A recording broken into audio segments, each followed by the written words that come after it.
আল্লাহর ঘর মসজিদের ভিতরে মানুষের থাকা জায়েজ আছে? বাড়ি বানায়া বউ লইয়া করো কে মিয়া? কোন প্রাণীর থাকা জায়েজ আছে? কিন্তু একটা প্রাণী আছে, ওর আল্লাহর ঘর মসজিদে বউ লইয়া প্রেম করা জায়েজ আছে। এটা হলো হযরত ওয়ালা কবুতর দামাত বারকাতুহু। এই কারণে কবুতর যদি মসজিদের ভিতরে বাড়ি বানায়, তার বাড়ি ভাঙা নিষেধ। ফিকহের কিতাবে এ নিয়ে আলোচনা আছে। কেন? কবুতরের ভেতরে নবী প্রেম আছে। গুহায় কাফেররা যখন রাসূলকে মারতে গেছে, কবুতর তখন ডিম পেড়ে আল্লাহর রাসূলকে আড়াল করে কাফেরদের দৃষ্টি থেকে এসে আড়াল করে রেখেছে। আল্লাহু আকবার জোরে বলো। ওর ভেতরে নবী প্রেমের ঈমান আছে। যাই হোক, এটা ফাঁক দিয়ে একটা সঠিক কথা বললাম। মসজিদে কোন প্রাণীর বাসা ভাঙ্গা নিষেধ? কবুতর। কবুতর কবুতরের বাসা মসজিদে ভাঙ্গা নিষেধ। আমি ওইটা আমার সাবজেক্ট না, আমি বলতে চাই যেটা, সেটা হলো কবুতরের একটা সুন্দর গুণ হলো, কবুতরের ডিম থেকে যখন কবুতরের একটা সুন্দর গুণ হলো, কবুতর যখন এক হাত তোলেন যাক না আছেন যে এটা বুঝাইতেছি আর কি, শুধু করে কবুতরের একটা সুন্দর গুণ হলো, কবুতর যখন বাচ্চা ফোটে কবুতর নিজের বাচ্চাকে 3 দিন লাগাতার পাহারা দেয়। বাচ্চা হওয়ার পরে বাচ্চা রেখে কোথাও সে যায় না। 3 দিন। কয়দিন? কামালউদ্দিন তাবরি রহমাতুল্লাহ আলাইহি বলেন, এই 3 দিন কবুতর কি করে জানো?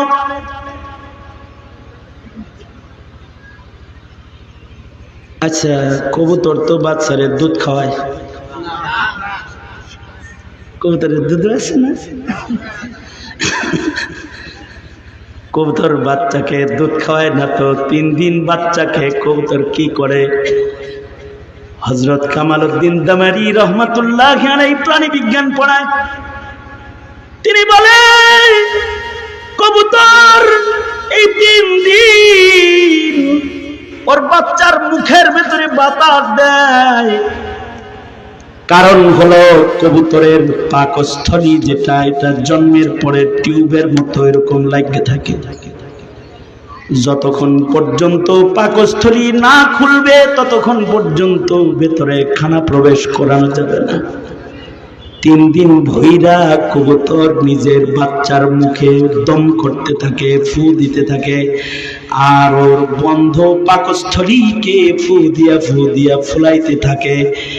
3 দিন ফু দেওয়ার পরে এক সময় কবুতরের বাচ্চার বন্ধ পাকস্থলীটা খুলে যায়। খুলে গেলে মা বাহির থেকে খাবার নিয়ে বাচ্চার মুখের ভেতরে দিয়ে দেয়। বলুন তো ভাই, বাচ্চার পেটের এই বন্ধ পাকস্থলী দেখার জন্য কবুতর কোনো আল্ট্রাসোনোগ্রামের মেশিন ব্যবহার করে নাই, কিন্তু মহান আল্লাহ যারা চোখে দেখি না, সেই মাওলায় কবুতরকে তার বাচ্চার ভেতরের পেটের পাকস্থলী দেখাইছে। আবার বন্ধ পাকস্থলী কেমনি খুলতে হবে মহান আল্লাহ কবুতরকে শিখাইছে।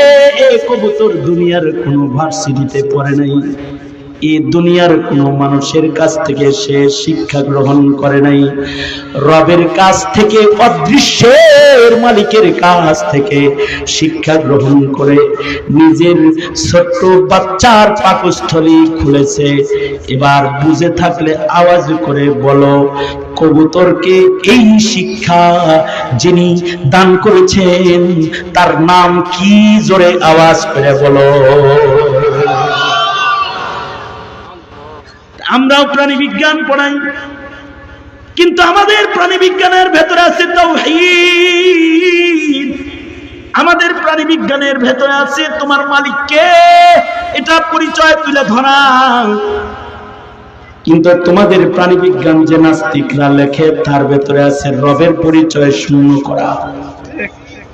তোমাদেরকে বই পড়ায় নবীর ইজ্জতের উপরে গালি দেওয়া শিখায় দেয়, আর আমরা বই পড়ায় নবীর প্রেম ঢুকাই।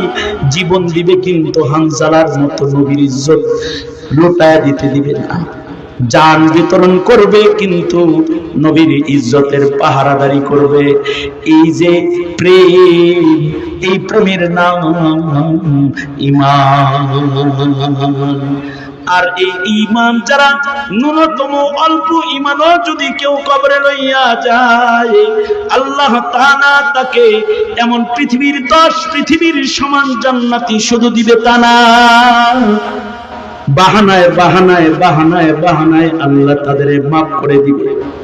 এই কারণে তোমরা কালিমাওয়ালা যারা নামাজ পড়ো না, তোমরা কালিমাওয়ালা যারা রোজা রাখো না, তোমরা কালিমাওয়ালা যারা দাড়ি রাখো নাই, তোমরা কালিমাওয়ালা যারা 30 বছর গুনাহ করেছো, ও যুবক কালিমাওয়ালা 25 বছরের ভিতরে রবের হাজিরা সেজদা তুমি দাও নাই, ওযুটা পর্যন্ত শিখো নাই, 2 রাকাত নামাজের মাসাইল তুমি শিখো নাই, তোমার জন্য আল্লাহর রহমতের এক ঝাঁক কথা লইয়া আসছি, তোমার কানে পৌঁছায় দিলাম। তোমার রব তোমারে বড় ভালোবাসে, তোমার রব তোমাকে বড় মুহাব্বত করে।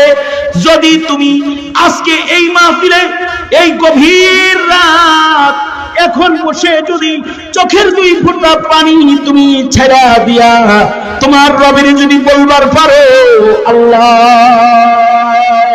তুমি আমারে ভালোবাসো কিন্তু আমি তোমারে চিনি নাই, তুমি আমাকে মোহাব্বত করো আমি তোমারে বুঝি নাই, আল্লাহ গো আজকে তোমারে চিনছি, আজ থেকে আমি নামাজ পড়বো, আজ থেকে আমি রোজা রাখবো, আজ থেকে প্রতিদিন কিছু কোরআনের তিলাওয়াত আমি করব, আমার পেছনের গুনাহ তুমি মাফ করে দাও।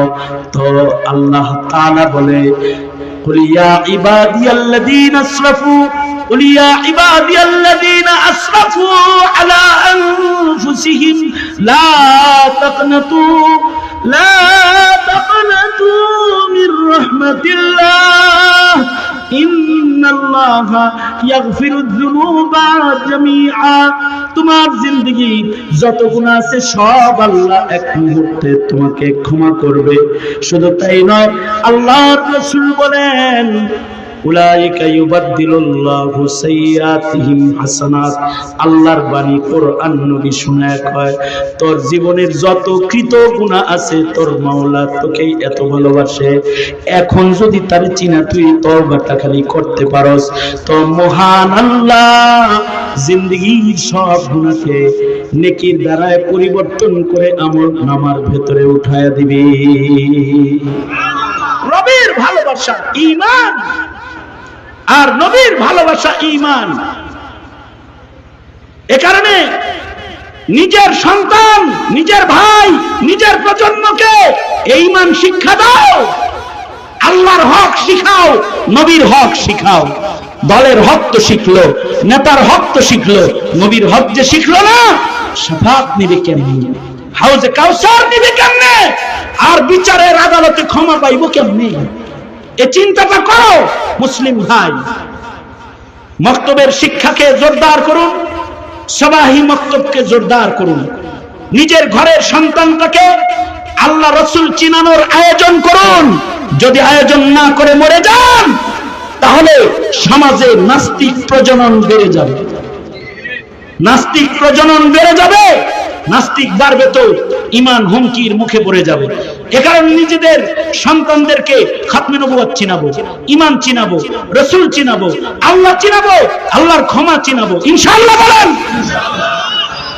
ইয়া আল্লাহ, আমরা ওয়াদা করিতেছি আমাদের প্রজন্মকে আমরা ঈমান শিক্ষা দিব ইনশাআল্লাহ। চিল্লায় জোরে করে বলেন ইনশাআল্লাহ। এই মাদ্রাসার দিকে খেয়াল রাখবো ইনশাআল্লাহ। এই মাদ্রাসায় সাদাকা খায়রাত করবেন, এই মাদ্রাসায় খেয়াল রাখবেন, এই মাদ্রাসায় হাফেজ বানায়, আলেম বানায়। কতগুলো ছেলে রে 9 মাসে হিফজ করছে, আহারে খেয়াল রাখবেন ইনশাআল্লাহ বলেন আল্লাহ তৌফিক দান করেন সবাই ইস্তিগফার করেন আস্তাগফিরুল্লাহ রাব্বি মিন কুল্লি যামবি ওয়া আতুবু ইলাইহি লা হাওলা ওয়ালা কুওয়াতা